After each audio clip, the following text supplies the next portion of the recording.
Selamat pagi semuanya. Kita dari kelompok 3. Di sini kita akan mempresentasikan video tugas besar 2 yang membahas tentang Organisasi Nirlaba Palang Merah Indonesia. Di sini kita akan memperkenalkan diri kita terlebih dahulu. Saya akan memulai dari teman saya yang paling kiri.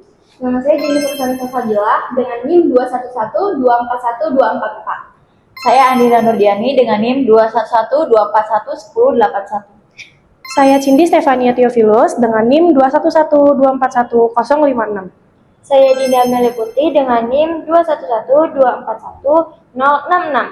Saya Bayasuki dengan NIM 211284412. Di sini saya akan menjelaskan abstrak. Abstrak ini terbagi menjadi 3, yaitu ada latar belakang, kedua tujuan, dan juga ketiga metode.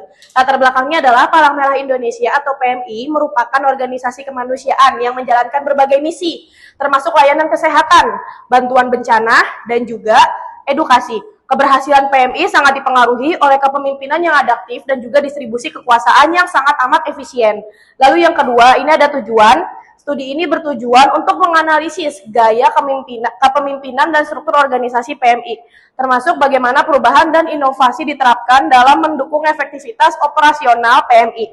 Yang ketiga ini adalah metode. Metodenya itu adalah mengkaji aspek kepemimpinan, distribusi kekuasaan, dan proses inovasi PMI melalui pendekatan deskriptif. Lalu di sini ada materi pendahuluan. PMI adalah organisasi kemanusiaan di Indonesia dengan tujuan membantu masyarakat dalam situasi bencana dan krisis kesehatan. Kepemimpinan dan pengelolaan yang efektif diperlukan untuk mencapai visi dan misi PMI, terutama dalam mengambil keputusan cepat dan inovasi di bidang pelayanan. Gaya kepemimpinan di Palang Merah Indonesia. Ada 2 gaya, yang itu pertama gaya transformasional dan yang kedua gaya transaksional. Gaya transformasional. Kepemimpinan transformasional dalam PMI berupaya memberikan inspirasi, motivasi, dan visi kepada anggotanya untuk mencapai tujuan kemanusiaan yang lebih besar. Mereka fokus pada perubahan positif, mengembangkan potensi sukarelawan, dan membangun komitmen pada visi dan misi PMI. Gaya ini cocok untuk menciptakan inovasi dalam operasi kemanusiaan dan meningkatkan antusiasme anggota. Yang kedua, gaya transaksional, yaitu kepemimpinan transaksional dalam beberapa aspek. PMI juga menerapkan kepemimpinan transaksional yang berfokus pada struktur, prosedur, dan penghargaan. Gaya ini diterapkan untuk memastikan kepatuhan terhadap aturan dan regulasi yang berlaku dalam organisasi. Pemimpin akan memberikan penghargaan atau sanksi berdasarkan kinerja anggota, sehingga dapat menjaga keteraturan dan kedisiplinan. Dampak gaya kepemimpinan terhadap kinerja Palang Merah Indonesia. Yang pertama, ada motivasi relawan, yaitu pemimpin memberi dukungan dan apresiasi, meningkatkan semangat kerja relawan. Yang kedua, kolaborasi, mendorong kerjasama antara departemen dan memperkuat komunikasi. Yang ketiga, ada adaptabilitas, yaitu mendorong inovasi dan respons cepat terhadap menghadapi perubahan.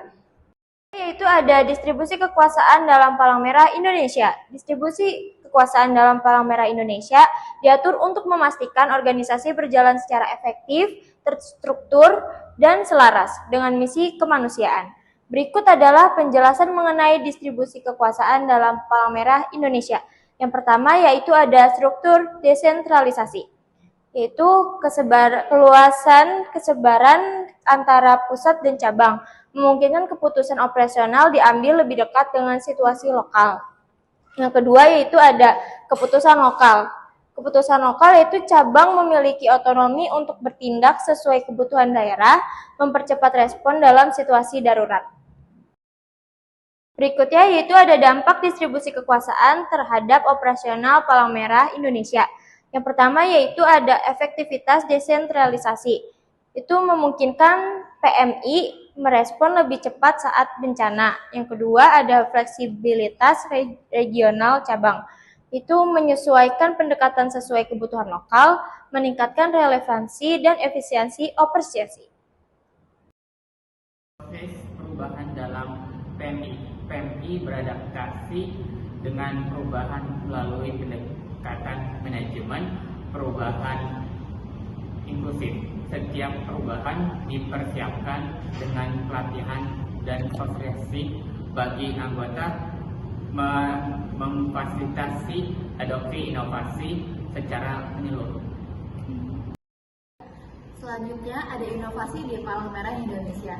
Aplikasi donor darah dan sistem koordinasi bencana. Aplikasi donor darah mempermudah masyarakat dalam berdonasi dan membantu mengatur stok darah.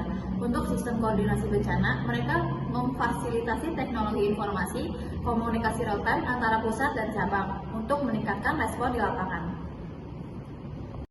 Kesimpulannya, kepemimpinan yang transformasional dan distribusi kekuasaan desentralisasi membuat Palang Merah Indonesia menjadi organisasi yang efektif dan responsif.